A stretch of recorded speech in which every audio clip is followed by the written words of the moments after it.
This body of work is a hypothesis and theory based on syncretic research. This research is meant to unite people and open up discussions about our reality. All we ask is that you be kind to each other once you watch this and start discussing and dissecting it. We also ask and strongly encourage you and everybody to re-upload and mirror this on any and every platform. Redub it in your language, do reaction videos, make screenshots, remixes, refixes, and get this out there.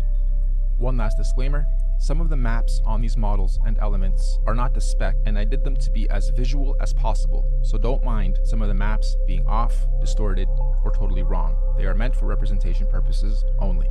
So, grab your snacks and drinks, and get ready to have your mind blown. Let's go.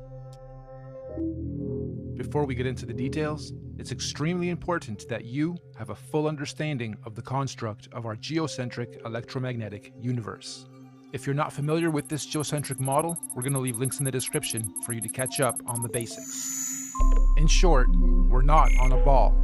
Our Earth currently consists of 4 concentric rings of physical land, beginning and spiraling out from the 0-point axis at the center of the plane, just like a drop of water that falls into a larger body of water, therefore creating a ripple effect, beginning from its point of impact, concentrically expanding outwards. The very middle center of this vast earthly concentric plane is what's known as the 0-point axis. This is what we refer to as the magnetic North Pole. This central pole is not just a symbolical metaphor, but an actual physical marker said to be a magical, or should I say, magnetic pillar, sometimes referred to as a holy mountain or the tree of life.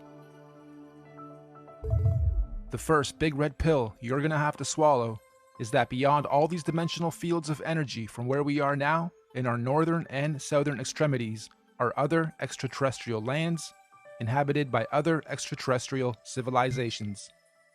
This is what we might call extraterrestrial outer and inner space, extraterrestrial outer and inner Earth.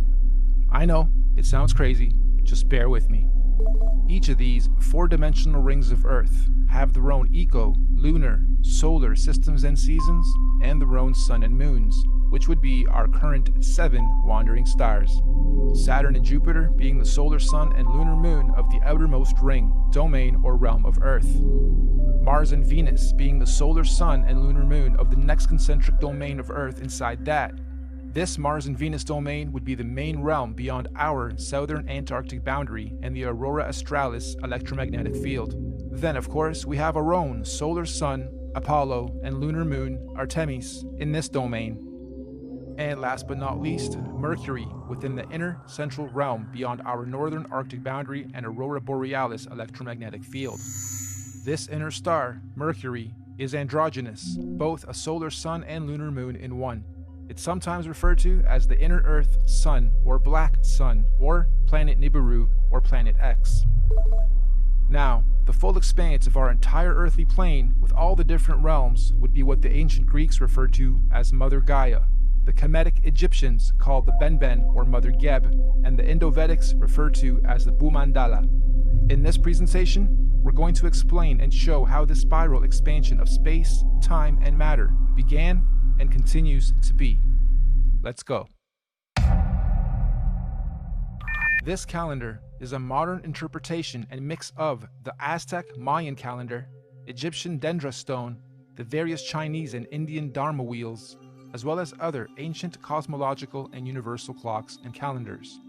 Many ancient cultures, civilizations, mystics, and researchers have created and depicted various cosmic clocks and calendars over the ages.